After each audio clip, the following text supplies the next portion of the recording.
इस कहानी के स्टार्ट में वुल्फ और स्नेक को दिखाया जाता है। दोनों बहुत अच्छे फ्रेंड्स हैं। वुल्फ इधर स्नेक को बर्थडे विश कर रहा था, लेकिन स्नेक को बर्थडे सेलिब्रेट करना बिल्कुल पसंद नहीं था। दोनों बातें करते हुए अपने नए मिशन के यहाँ पर निकल जाते हैं। रेस्टोरेंट में लोग इन दोनों से बहुत डर रहे थे, यहाँ तक कि जब वो बाहर निकलते हैं तो भी लोग इन्हें देखकर इधर उधर भागने लगते हैं। वुल्फ और स्नेक अब आराम से चलते हुए एक बैंक में दाखिल होते हैं और पैसे चुराकर एक गाड़ी में भाग निकलते हैं। अब वुल्फ यहाँ पर अपना ग्रुप का इंट्रोडक्शन देना स्टार्ट करता है। स्नेक के पास लॉकर था जिसमें टूटे हुए पैसे थे। स्नेक किसी भी लॉकर को बहुत आसानी से खोल सकता था। यहाँ पुलिस इनकी गाड़ी के पीछे लग चुकी थी। तब ग्रुप के बाकी मेंबर्स भी आ जाते हैं। मिस टॉन्टुला जो कि कमाल की हैकर थी और किसी भी सिस्टम को आसानी से हैक कर लेती थी और अब भी पुलिस के लिए ट्रैफिक को जाम करके वुल्फ और स्नेक को निकलने में मदद करती हैं। फिर खुद भी इनकी गाड़ी में आ जाती हैं। टॉन्टुला इधर स्नेक को इसकी बर्थडे विश करती है, जिस वजह से स्नेक को काफी नागवारी होती है। हालांकि टॉन्टुला ने केक भी ऑर्डर किया था। केक को देखकर वो टॉन्टुला को कहता है कि तुम सबसे गंदी मकड़ी हो। वुल्फ अब भी फुल स्पीड से गाड़ी भगा रहा था। इसके बाद बारी आती है मिस्टर शाह, जो कि रूप बदलने में बहुत माहिर था। मिस्टर शाह की सबसे बड़ी कामयाबी ये थी कि इसे मोनालिसा बनकर इसकी पेंटिंग उड़ा ली थी। अब बारी है सबसे आखिरी मेंबर की, जो कि मिस्टर पिराना। मिस्टर पिराना बम का एक ऐसा गोला था जो फटता तो दुश्मन की बैंड बजा देता, फिर चाहे कोई भी इसके सामने आए तो वो बच नहीं पाता। ये सब लोग तब बैड गाइज ग्रुप के नाम से मशहूर थे। पुलिस कभी इनको पकड़ नहीं सकती थी। इधर वुल्फ को भी पुलिस को तंग करने में बहुत मजा आ रहा था। चीफ मिस्टी जो कि पुलिस हेड थी, वो इस बैड गाइज ग्रुप से बहुत इरिटेट होती थी और इसका ड्रीम बन चुका था कि वो किसी भी तरह बैड गाइज ग्रुप को पकड़ सके। वुल्फ बहुत महारत से अपनी गाड़ी तेजी से भगा रहा था। चीफ मिस्टी पुलिस के साथ इसका पीछा कर रही थी। इधर वुल्फ की महारत काम आती है और वो गाड़ी तेजी से भगाकर आराम से निकल जाता है। चीफ मिस्टी उसे चकमा देने और एक बार फिर से भाग जाने पर गुस्से से पागल हो रही थी। इधर वुल्फ गाड़ी को अंडरग्राउंड खुफिया मकाम पर ले आया था। ये वो सीक्रेट जगह थी जहाँ बैड गाइज अपना चुराया हुआ कीमती सामान रखते थे। ये जगह आज तक किसी की पकड़ में नहीं आ सकी। इस जगह पर ग्रुप मेंबर्स टेबल पर केक रखे एक बार फिर से स्नेक की बर्थडे बकायदा सेलिब्रेट करने वाले थे, लेकिन स्नेक जो कि हमेशा कड़वा ही रहता था, आखिरकार वुल्फ के कहने पर इतराफ कर लेता है कि मुझे मेरी जिंदगी में सबसे कम कड़वे तुम लोग ही लगते हो।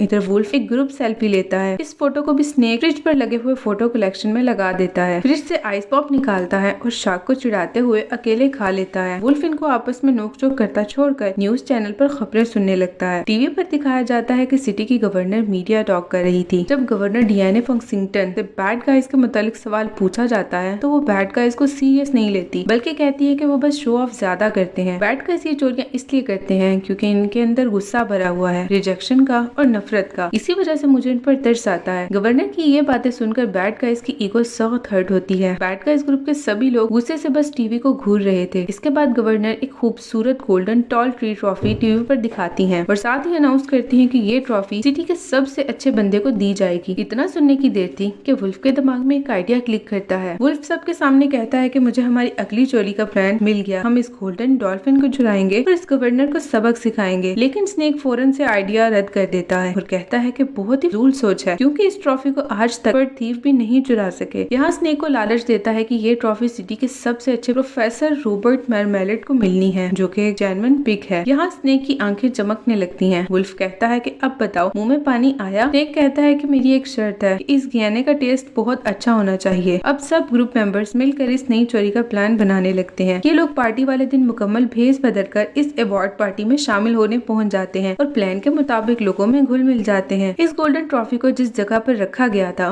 वो मुकम्मल सिक्योरिटी प्रूफ थी। रूम का लॉक पुलिस ऑफिसर चीफ मिस्टी के पास मौजूद कार्ड से ही खुलता था और दूसरा लॉक गवर्नर डियाने फंक्सिंगटन के आई स्कैन करने से खुलता था। अब प्लान के मुताबिक वुल्फ एक आर्ट स्टैचू के पास खड़ा हो जाता है और उसके बारे में अजीबोगरीब कहने लगता है, जिससे गवर्नर डियान का ध्यान उसकी जानिब चला जाता है। वो वुल्फ के पास आती हैं और कहती हैं कि आर्ट की पहचान करने के लिए एक अच्छी नजर का होना बहुत जरूरी है। इन सब बातों के दौरान वुल्फ गवर्नर से एक सेल्फी के साथ लेने के बारे में पूछता है। इस तरह गवर्नर के आई प्रिंट एक सेल्फी की सूरत में वुल्फ के पास आ जाती है। साथ ही वुल्फ चालाकी के साथ गवर्नर के हाथ पर बनी डायमंड रिंग भी चुरा लेता है। अब सिर्फ लॉक खोलने के लिए इन्हें चीफ मिस्टी के पास मौजूद कार्ड को चुराना था। दूसरी तरफ पुलिस ऑफिसर चीफ मिस्टी सिक्योरिटी गार्ड से अपने साथियों को समझा रही थी कि कैसे हम सब मुकम्मल तौर पर एक्टिव रहना होगा, क्योंकि गोल्डन ट्रॉफी चुराने के लिए बैड गाइज जरूर आएंगे। आज हमें इनको हर हाल में पकड़ना होगा, तो चारों तरफ फैल जाओ और मुकम्मल एक्टिव होकर निगरानी करो। इधर प्रोफेसर की गाड़ी भी हाल के बाहर आ चुकी थी। प्रोफेसर को सिटी का सबसे अच्छा मेंबर मिलना था, क्योंकि प्रोफेसर हमेशा लोगों की मदद करने को तैयार रहते थे। प्रोफेसर ने बहुत सी फाइट्स भी रुकवाई। यही वजह थी कि ये गोल्डन ट्रॉफी आज इन्हें दी जाने वाली थी। सिटी के सभी लोग इस बात पर बहुत खुश थे। अब बैड गाइज को सिर्फ चीफ के पास मौजूद कार्ड की जरूरत थी, जिसे वुल्फ बड़ी आसानी से चुरा लेता है। इसके साथ ही वो हाल में मौजूद लोगों पर इस कीमती चीजें चुराने लगता है। चेयर से नीचे उतरते वक्त वुल्फ की नजर एक ओल्ड लेडी पर पड़ती है, जिसने कीमती जेवर पहन रखा था और इसके पर्स में भी कैश और गोल्ड था। वुल्फ इस पर्स को चुराने लगता है, लेकिन इसी वक्त वो बूढ़ी लेडी गिरने लगी थी। वुल्फ तेजी से इस पर्स को स्ट्रिप को पकड़कर खींचता है। इस तरह ओल्ड लेडी गिरने से बच जाती है। ये देखकर वो लेडी बहुत खुश होती है और उसे गले लगाकर कहती है कि तुम एक अच्छे बच्चे हो। लेडी वहाँ से चली जाती है, लेकिन वुल्फ की टेल हिलने लगती है क्योंकि वुल्फ ने एक अच्छा काम किया था। इस सब के बाद वुल्फ वापस से किचन में जाता है, जहाँ मिस्टर पियाना वेटर बना इसका इंतजार कर रहा था। इन दोनों ने सिक्योरिटी रूम तक जाना था, इसीलिए शार्क पेट दर्द का बहाना बनाकर जोर जोर से चिल्लाने लगती है, जिससे सभी सिक्योरिटी गार्ड शार्क की तरफ मतवज्जो हो जाते हैं। मौका पाकर wolf mister piranha security room का पहला दरवाजा खोलने में कामयाब हो जाते हैं। अगले दरवाजे पर इन्हें फिर से 2 गार्ड मिलते हैं, जिसे मिस्टर पिराना अपनी किक से बेहोश कर देता है। अब यहाँ पर वुल्फ अपनी और गवर्नर की गई सेल्फी का यूज करके गवर्नर के आई का लॉक खोलने के लिए यूज करता है। लॉक खोलने के बाद ये दोनों इस रूम में पहुंच गए थे, जहाँ पर गोल्डन ट्रॉफी रखी हुई थी। टार्क इन दोनों को सेफली रूम में जाता देखकर कहती है कि अब मैं ठीक हूँ, अब हॉल में सब कुछ नॉर्मल हो गया। सिक्योरिटी भी वापस अपनी जगह पर चली गई। इसके बाद स्टेज पर गवर्नर को दिखाया जाता है, जिसने अनाउंस करना था कि गोल्डन ट्रॉफी किसे दी जाने वाली है। गवर्नर माइक में प्रोफेसर मरमाल्डे का नाम और उनके कारनामों के बारे में बात कर रहे थे। वो ऑडियंस को बताती हैं कि लास्ट ईयर जब स्पेस से एक मेटेरॉइड हमारी सिटी पर गिरा, तो इस इंसिडेंट में बहुत ज्यादा तबाही हुई। लोग बेघर हो गए और काफी इंजर्ड भी हो गए। ऐसे मुश्किल वक्त में प्रोफेसर लोगों की मदद करने के लिए आए। प्रोफेसर ने इस जगह एक खास मेटेरॉइड के पीस को निकाला। मेटेरॉइड बहुत पावरफुल था और ऐसे ही बहुत से कारनामे हैं जो कि लोगों की भलाई के लिए प्रोफेसर ने किए। इसी वजह से गोल्डन ट्रॉफी का स्पेशल अवार्ड आज प्रोफेसर को दिया जाता है। पूरे हॉल में लोग क्लैप करके खुशी का इजहार कर रहे थे। दूसरी तरफ वुल्फ और मिस्टर पिराना को दिखाया जाता है, जो कि हॉल में लेजर लाइट से बचते हुए सिर्फ इस ट्रॉफी को चुराने पर फोकस कर रही थी। जरा सी लाइट को टच करते तो फौरन ही लेजर इन्हें जला देती और अलार्म सिस्टम भी एक्टिव हो जाता। स्नेक और वुल्फ जैसे ही वो ट्रॉफी चुराने वाली थी कि वुल्फ की पॉकेट में रखी रिंग उन लेजर लाइट से टकराते हुए गिरती है। लेजर गन अटैक करती है। बहुत ही मुश्किलों से ये दोनों बचे थे। यहाँ पर एक बोर्ड पर क्रॉस लगा था, जिस पर बैड गाइज की फोटो थी। ये लेजर मशीन खास तौर पर बैड गाइज की ट्रॉफी से दूर रखने के लिए डिजाइन की गई थी। इधर बैकअप के तौर पर मिस्टर ट्रांटुला सिक्योरिटी सिस्टम को मुसलसल हैक करने में लगी थी। आखिरकार मिस्टर ट्रांटुला इस मशीन को हैक करने में कामयाब हो जाती हैं और इस तरह स्टेज का पर्दा उठने से पहले ही वुल्फ और स्नेक इस गोल्डन ट्रॉफी को चुरा लेते हैं। जैसे ही बैक स्टेज पर पर्दा उठता है तो ट्रॉफी गायब थी। ये सब देखकर लोग बहुत हैरान होते हैं। इससे पहले कि लोग परेशान होते, प्रोफेसर माइक पकड़कर कहते हैं कि मैं इस ट्रॉफी के लिए लोगों की मदद नहीं करता, बल्कि मैं लोगों की मदद करता हूँ क्योंकि मुझे ऐसा करना अच्छा लगता है। इससे मुझे खुशी मिलती है। बैड गाइज जो कि इस ट्रॉफी को चुराने के बाद मुकम्मल कामयाबी से हॉल से बाहर निकल रहे थे। प्रोफेसर की बात सुनकर वुल्फ की टेल तेजी से हिलने लगती है और साथ ही मूंछ भी गिर जाती है। असल में बैड गाइज ने रूप बदल रखा था। वुल्फ की मूंछ गिरने से ये ग्रुप एक्सपोज हो गया था। लोग इन्हें पहचान लेते हैं और शोर करने लगते हैं। अब चीफ मिस्टी अपने साथियों के साथ इन्हीं चारों की तरफ से घेर लेती हैं। बैड गाइज इस छत के जरिए भागने की कोशिश करते हैं, मगर नाकाम रहते हैं। चीफ मिस्टी इन्हें अरेस्ट कर लेती हैं और गोल्डन ट्रॉफी प्रोफेसर को मिल जाती है। चीफ मिस्टी बेहद खुश थी क्योंकि आज तक हर कोई बैड गाइज को पकड़ने का ख्वाब देखता था और चीफ ने भी कई तरह की प्लानिंग की थी। तब भी बैड गाइज हमेशा उसकी पकड़ से बच निकलते। बिल्डिंग के बाहर मीडिया से बात करते हुए गवर्नर का कहना था कि अब खतरे की कोई बात नहीं। बैड गाइज अब पुलिस की पकड़ में है। वुल्फ जिसे पुलिस वैन की तरफ ले जाया जा रहा था, इधर वुल्फ एक ट्रिक खेलता है और कहता है कि माना हम बैड गाइज हैं और आज तक हम बुरे काम करते रहे, लेकिन अब हम इस काम से उकता गए हैं। हम सुधरना चाहते हैं, मगर मुझे मालूम हुआ है कि कोई हमें सुधरने का दूसरा चांस नहीं देगा। गवर्नर तो इसकी बातों को उकताहट से सुन रही थी। इस पर वुल्फ की बातों का कोई असर नहीं हो रहा था, लेकिन प्रोफेसर उसकी बातों में आ जाते हैं और गवर्नर से रिक्वेस्ट करते हैं हर किसी को सुधरने का मौका एक मिलना चाहिए। मैं इन्हें अच्छे लोगों में बदल दूंगा। क्या तुम नहीं चाहती कि अपनी लाइफ में अच्छे लोगों की तरह गुजारें? प्रोफेसर की बातें इन पर असर करती हैं और गवर्नर कहती है कि मैं सिर्फ आपकी वजह से इन्हें एक मौका दूंगी। अब बैड गाइज मुकम्मल तौर पर प्रोफेसर की जिम्मेदारी थे। गोल्डन ट्रॉफी एक बार फिर से गवर्नर अपने पास रख लेती हैं ताकि वो बैड गाइज से सेफ रहे। बैड गाइज को पुलिस वैन में बिठाकर प्रोफेसर के घर की तरफ रवाना कर दिया जाता है। रास्ते में वुल्फ के फ्रेंड उससे नाराज होने लगते हैं कि तुम ये सब क्या कर रहे थे, या तुम अच्छे इंसान बनना चाहते हो। वुल्फ इन्हें समझाने लगता है कि देखो, हमें प्रोफेसर के सामने खुद को अच्छा दिखाना होगा। हमें उनके सामने अच्छा बनने की एक्टिंग करनी है और फिर गवर्नर और प्रोफेसर हम पर एतबार करने लगेंगे। नेक्स्ट इवेंट पर जब गवर्नर वो गोल्डन ट्रॉफी फिर से प्रोफेसर को देंगी, तब हम एक अच्छे प्लान के साथ इस ट्रॉफी को चुरा लेंगे और तब हमें कोई मिस्टेक नहीं करनी। बैड गाइस के साथी अब वुल्फ का ये सारा प्लान समझकर मुतमईन थे और वुल्फ अब हमारा साथी और फ्रेंड है। बैड गाइस को दिखाया जाता है जो कि मुकम्मल तैयार होकर प्रोफेसर को घर पहुंच गए थे। प्रोफेसर का घर सिटी के बाहर था और ये एक शानदार कासल की तरह खूबसूरत था। बैड गाइस इस जगह को देखकर बहुत हैरान हो रहे थे। गेट से अंदर एंटर होते ही इन्हें प्रोफेसर और इनका असिस्टेंट मिल जाते हैं जो कि इन्हें वेलकम करते हैं और पास एक मेटेओराइट प्रोफेसर के स्टैचू के ऊपर रखा था। ये असल में एक लैंप था जो कि मेटेओराइट से इंस्पायर होकर बनाया गया था। इधर प्रोफेसर बात करना स्टार्ट करते हैं कि तुम लोग शिकारी जानवरों की तरह हो। जब तुमसे लोग डरते तो मुझे बिल्कुल भी अच्छा नहीं लगता। तुम्हारे दिल में अच्छाई मौजूद है और एक वक्त आएगा जब लोग तुमसे डरेंगे नहीं बल्कि तुम लोगों से प्यार करेंगे। इस इमोशनल तकरीर का उन पर कोई असर नहीं हुआ। तब प्रोफेसर इनको प्रैक्टिकली तौर पर सब करवाना स्टार्ट करते हैं ताकि इनके दिलों में मौजूद अच्छाई को जगा सके। सबसे पहले वो स्नेक और शार्क को एक कैंडी लॉलीपॉप देता है ताकि वो दोनों शेयर करके खा सके। लेकिन यहाँ भी स्नेक और शार्क की फाइट हो जाती है जिसे देखकर प्रोफेसर उन्हें एक और टास्क देता है जिसमें मिस्टर पिराना को एक बूढ़ी औरत को सड़क क्रॉस करवाना थी, मगर अपने बुरे बिहेवियर की वजह से वो सब अपने टास्क कंप्लीट करने में नाकाम रहते हैं, जिसे प्रोफेसर बहुत चिढ़ जाते हैं और गुस्से से कहते हैं कि क्या कुछ ऐसा है जो तुम लोग अच्छे से कर सकते हो। बैड गाइस एक आवाज में कहते हैं कि हाँ, हम चोरी बहुत अच्छे से कर लेते हैं और इसमें हमें कोई हरा नहीं सकता। प्रोफेसर इन्हें कहते हैं कि डोंट वरी, मेरे पास तुम्हारे लिए एक काम है। प्रोफेसर इनको एक लेबोरेटरी में लेकर आते हैं जहाँ पर साइंटिस्ट ने हजारों की तादाद में मासूम जेन्युइन पिग्स को पकड़ रखा था और इन पर अपना एक्सपेरिमेंट करने वाले थे। प्रोफेसर चाहते थे कि ये बैड गाइस इन पिग्स की जान बचाए और इन पिग्स की चोरी करे। बैड गाइस अपना काम स्टार्ट करते हैं। सबसे पहले शार्क लेबोरेटरी में मौजूद साइंटिस्ट का ध्यान भटकाते हैं। सब बाकी लोगों को बिल्डिंग में एंटर करने का मौका मिल जाता है। अब एक पाइप के थ्रू स्नेक को रूम में भेजा जाता है जिसमें पिग्स कैद थे। जैसे ही स्नेक रूम में पहुंचता है तो इतने सारे पिगीज को कैद देखकर उसका सर चकरा कर रह जाता है। स्नेक उन सबको खा लेता है,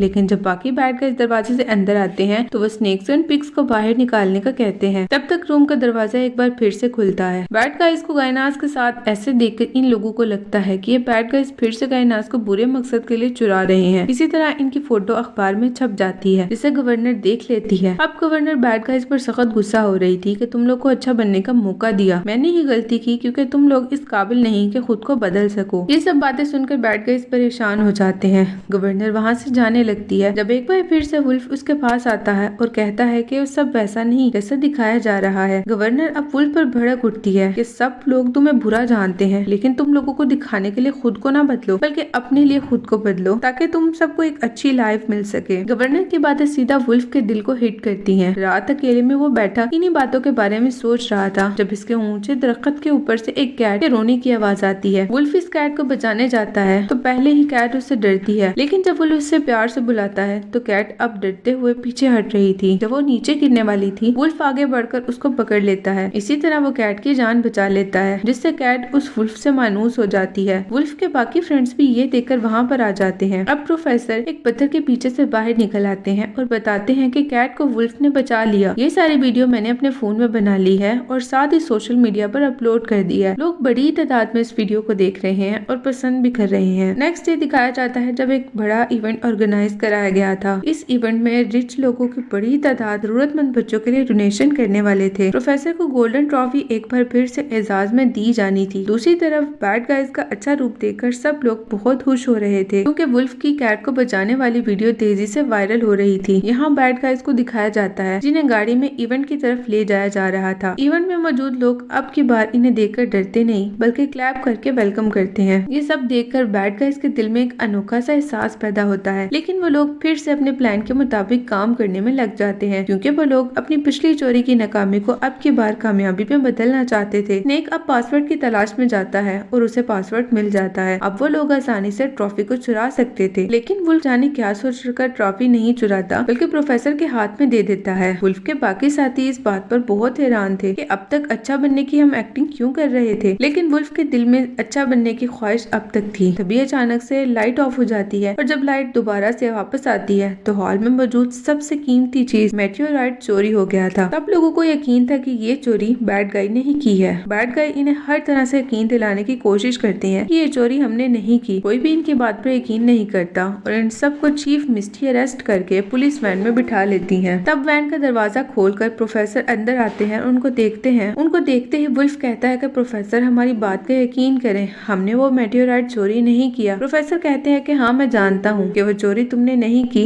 बल्कि मैंने की है। तुम सबको तो मैंने ट्रैप किया ताकि इस चोरी का इल्जाम मुझ पर ना आए। मुझे पता है कि तुम अच्छे बच्चे हो। ये सुनकर वुल्फ को याद आता है कि वो बूढ़ी औरत जिसे वुल्फ ने गिरने से बचाया था, मतलब उस वक्त भी प्रोफेसर ही भेस बदले हुए थे। अब वुल्फ को इनका बनाया सारा प्लान समझ आ जाता है। बैड गाइज को दूर समंदर के बीच जेल में कैद कर दिया जाता है, जहाँ से भागकर निकलना बहुत मुश्किल था। अब इधर गवर्नर की एक बार वुल्फ ने अपने अड्डे के बारे में बताया था। गवर्नर को ये सारा चोरी का प्लान किसी और का लग रहा था, तो वो बैड गाइज के अड्डे पर जाती हैं और देखती हैं कि सभी चुराई हुई चीजें वैसे ही मौजूद है और मेटेओराइट भी वहाँ नहीं है। अब गवर्नर को यकीन हो जाता है कि बैड गाइज को गलत इल्जाम में पकड़ा गया है। दूसरी तरफ बैड गाइज जेल में वुल्फ से नाराज हो रहे थे कि तुम बदल गए हो, तुम्हें ही अच्छा बनना था और इस चक्कर में आज हम यहाँ पर कैद हैं। इसी दौरान एक कवर्ड साया सिपाहियों को मार गिराता है और इनसे फाइट करने लगता है। वो कोई और नहीं बल्कि गवर्नर थी। यहाँ इन्हें पता चलता है कि सालों पहले गवर्नर भी एक चोर थी और क्रिम्सन पॉ के नाम से मशहूर थी। आज तक लोग बस क्रिम्सन पॉ को स्टोरीज में सुनते थे। क्रिम्सन पॉ ने बेशुमार मुश्किल चोरियां भी आसानी से कर ली। तब उसे रियलाइज होता है कि काम तो बहुत बोरिंग है और फजूल भी। फिर क्रिम्सन पॉ ने ये काम छोड़ दिया और खूब मेहनत की, यहाँ तक कि वो सिटी की गवर्नर बन गई। गवर्नर इन बैड गाइज को एक इलेक्ट्रिक बोट में लेकर बीच पर ले आती हैं और कहती हैं कि मैं जानती हूँ ये सब काम प्रोफेसर का किया हुआ है, अब तुम सबको मेरी मदद करना होगी ताकि प्रोफेसर को हम मिलकर पकड़ सके। वुल्फ तो फौरन गवर्नर की हेल्प करने के लिए राजी हो जाता है, लेकिन बाकी फ्रेंड्स मना कर देते हैं क्योंकि पहले इन सब के चक्कर में हम सबको जेल आना पड़ा। वुल्फ के साथी जब वापस अपने अड्डे पर आते हैं तो देखते हैं कि वहाँ पर सारा सामान चोरी हो चुका है। स्नेक को लगता है कि वुल्फ ने इनसे गद्दारी की और अपने ठिकाने के बारे में बताया। तब उससे स्नेक चीजें खोल कर देखने लगता है तो फ्रिज में एक कैंडी लॉलीपॉप मिलता है। स्नेक इसे पकड़कर खाने लगता है। तभी चेयर पर बैठा शार्क खुद के लुट जाने पर रोने लगता है। अब ना चाहते हुए भी स्नेक वो लॉलीपॉप उसको दे देता है। यहाँ शार्क वो लॉलीपॉप खाने लगता है। स्नेक के फ्रेंड्स उसे रियलाइज कराते हैं कि तुमने एक अच्छा काम किया है। स्नेक वहाँ से चला जाता है और देखता है कि उसकी टेल भी वाइब्रेट कर रही है। दूसरी तरफ प्रोफेसर ने मेटेओराइट की पावर को यूज करके एक बहुत बड़ी डायनास की फोर्स बना ली। अब प्रोफेसर के कंट्रोल में थी। शहर के सब ही पिगीज अब एक जगह से सिग्नल मिलने पर वही इकट्ठा हो रहे थे। दूसरी तरफ वुल्फ गवर्नर के साथ उसके ऑफिस में था, जहाँ वो प्लान करते हैं कि किस तरह प्रोफेसर को पकड़ा जाए। इधर प्रोफेसर के सारे गायनाज एक्टिव हो गए थे और शहर में मौजूद गोल्ड और सिपियों से भरी गाड़ियां चुरा कर भगा ले जाते हैं। इधर जब वुल्फ और गवर्नर प्रोफेसर के अड्डे पर उसे पकड़ने पहुंचते हैं तो खुद ही पकड़े जाते हैं। यहाँ पर पता चलता है कि स्नेक अब प्रोफेसर के साथ मिलकर वुल्फ के खिलाफ काम कर रहा है। स्नेक की वजह से प्रोफेसर को वुल्फ और गवर्नर के एक साथ काम करने के बारे में पता चला था। प्रोफेसर इन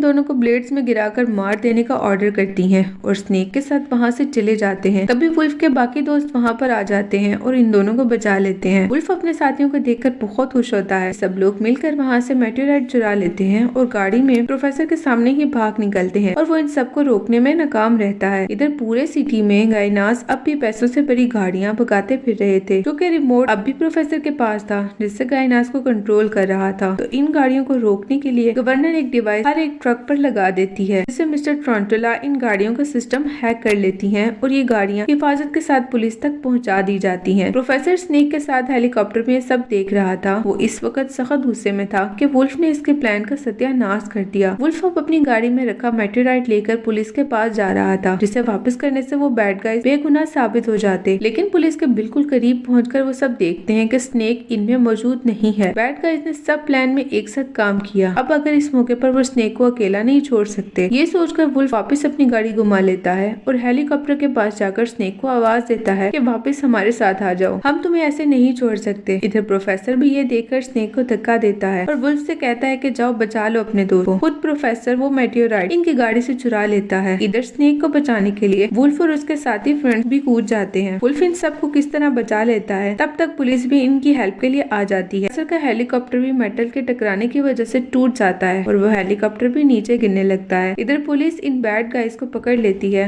और अब तक सब लोग प्रोफेसर को अच्छा समझ रहे थे और ये कि उन्होंने मेटेओराइट बचाया है। लेकिन फिर मिस्टी जोर से चिल्लाती है कि ये तो नकली मेटेओराइट है। इधर स्नेक बताता है कि ये सब मेरा प्लान था, मैं सिर्फ प्रोफेसर को एक्सपोज करना चाहता था। मैंने ही गायनास की हेल्प से असली मेटेओराइट को लैंप में बदल दिया और असली मेटेओराइट अब भी प्रोफेसर के घर में है। एकदम से ब्लास्ट करता है। इधर प्रोफेसर के पास एक चोरीशुदा डायमंड मिलता है तो अब लोगों के सामने प्रोफेसर की हकीकत सामने आ जाती है कि असल में तो प्रोफेसर अच्छा बनने का ड्रामा कर रहा था, जबकि यहाँ पर बैड गाइज ने पुलिस की हेल्प की थी और प्रोफेसर की हकीकत सबके सामने लेकर आए थे। चीफ मिस्टी अब प्रोफेसर को अरेस्ट करती है कि ये ही क्रिम्सन पॉ है जिसने सालों से पहले डायमंड की चोरी की थी, और इसके साथ साथ बैड गाइज को भी अरेस्ट किया जाता है क्योंकि आज से पहले तक वो भी बहुत बुरे काम कर रहे थे। स्नेक वापस से उनका फ्रेंड बन चुका था। ग्रुप के सब लोग इस मोमेंट पर बहुत खुश थे। अगले सीन में दिखाया जाता है कि कुछ सालों की जेल काटने के बाद और जेल में अच्छा रवैया रखने पर बैड गाइज की सजा कम कर दी जाती है, और जिस वक्त पर इन्हें रिहा किया जाता है तो गवर्नर इन्हें गाड़ी में खुद पिकअप करने के लिए आती हैं, और इसी सीन के साथ मूवी का एंड हो जाता है।